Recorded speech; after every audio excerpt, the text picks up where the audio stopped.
When it comes to money managers, Berkshire Hathaway CEO Warren Buffett really does sit on a pedestal all his own. When you think of taking the reins of Berkshire Hathaway back in the 60s, so we are talking almost 6 decades or 60 years that we have seen a 5.4 million% return as of July 17th. That is right, 5,422,618% return for Berkshire Hathaway. And of course, dubbed the Oracle of Omaha, he has 75% of the money in Berkshire Hathaway into just a very limited 5-stock portfolio, which has been just absolutely unstoppable, which is what I want to talk about today. When you think about stocks and really investing, a lot of people make it so incredibly complex, even looking at ETFs, looking at the VOO, looking at how basic and simplified some of these portfolios can be. It's kind of crazy. When you look at Berkshire Hathaway, they currently own 44 stocks or $416 billion in assets. That is right, billion with the B. That is a crazy amount. So you're talking almost $500 billion of assets. And of course, they do carry a lot of cash in Berkshire Hathaway, but 75% of Berkshire Hathaway's investments is broken into these 5 stocks. Number one being Apple. Now, when you think of Apple in the mega size of Apple, there's $180 billion or 43% of the assets are invested into Apple. So undoubtedly, Warren Buffett, even though it goes up and down, and it's funny because when you see in the news, oh, he sold 2%, 5%, whatever of his Apple share, when you think of 43% of the investment of Berkshire Hathaway is there, it's kind of crazy when you think of how much of Apple he does own. Now we know when it comes to investing, he says he's looking for really 2 big things. Number one is a solid foundation of a company. What does it do? What is the impact? And also, what does the top leadership look like? What are they really innovating? What are they building on? Now, of course, if you think of buying Apple, when you think of holding, 43% of a company as massive as Apple, for what they hold, looking at the iPhones, looking at the 15, looking at what they're doing, it's incredibly crazy. When you start incorporating artificial intelligence into it, the physical products and also the cloud-based computing, everything they're doing, Apple is going to be one that we can absolutely see in the future. And the next one that we have is Bank of America. Now, pretty interesting on this one as well. Bank of America, he holds $45 billion in Bank of America. And a quick story, when we were having the financial crisis years ago, Bank of America was looking for a loan and they turned to Berkshire Hathaway to actually get a loan, which is kind of crazy that a bank is looking for a loan. But yes, they did get a Berkshire Hathaway loan, a loan from Berkshire Hathaway. Now, crazy enough, again, Bank of America, 10% is invested, almost 11%.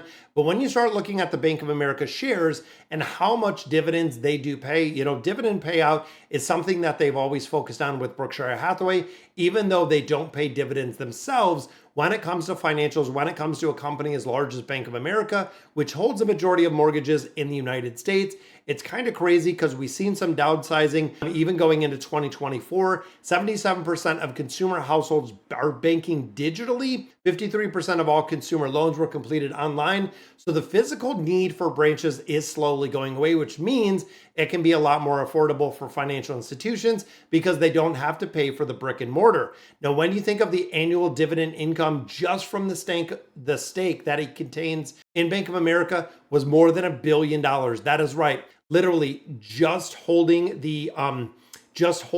so many shares of Bank of America, he is netting over $1 billion in annual dividends just from holding that Bank of America asset. Number 3, we get into American Express. This is 9% of the portfolio. Now, American Express, of course, when you start looking, credit card services, financial services, very similar to Bank of America. American Express on the other side really drives the portfolio home. He has held it since 1991. So, we're going on 30 years that he's been holding this, or what, 30 years. That's right. When you look at this, they benefit from both sides of the transaction. So not only the person that is using the card with the credit card network, but they also do facilitate a lot of business transactions, which is huge. And of course, they've also had a mega high retention when it comes to cardholders, meaning there's not a lot of turnover when it comes to the American Express. Now, of course, looking at American Express, Buffett is overseeing a 33% annual dividend relative to cost because of the position that he has in there, because American Express is pretty cheap per share, but he is still holding 37 billion, or 10% of the Berkshire Hathaway portfolio is invested in American Express.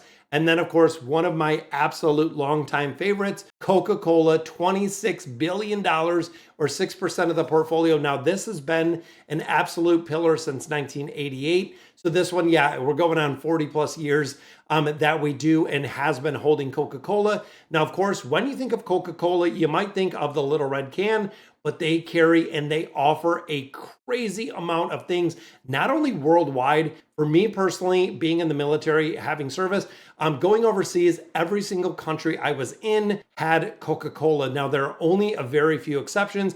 And here it notes North Korea, Cuba, and Russia are the only ones that do not carry Coca-Cola, which is kind of crazy. And when you start thinking of the dividends, that is the reason why he owns Coca-Cola. Like we said earlier, when it comes to dividends and when it comes to dividend investing, Coca-Cola is one that has paid kind of crazy amounts of dividends throughout the year, which is awesome to see. And of course, when you start holding, 400 million shares of Coca-Cola, which is what he does carry with the portfolio, it's kind of crazy because the annual basis of 194 or $1.94 per share, that is Coke's annual basis payout.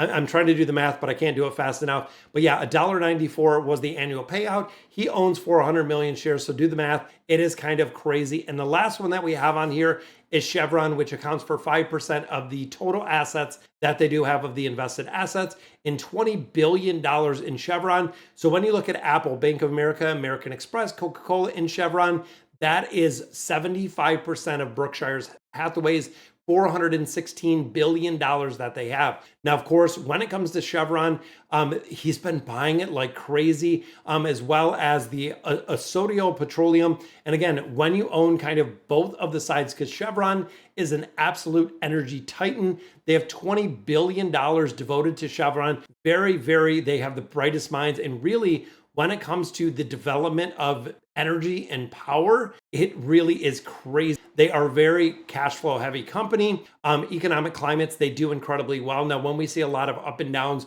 within, the tech industry and a lot of other places, when you look at Chevron, when you look at a lot of the energy sector does do incredibly well with the ups and downs. And of course, when you start looking at dividends again, the board just in 2023 greenlit 37 consecutive years of dividend increases. So when you're holding $20 billion of a company, looking at the dividend portfolio that they're going to get from these 5 companies, it is insane. So guys, that is going to do it for today's video. But looking at the 5 companies that again hold 75% of Berkshire Hathaway's investable assets, what do you think? Do you think it is really that easy that you could pick 5 really unstoppable stocks to put in a portfolio and that is going to be the build? I mean, even doing, weighted averages or whatever it may be to make a portfolio just out of 5 stocks?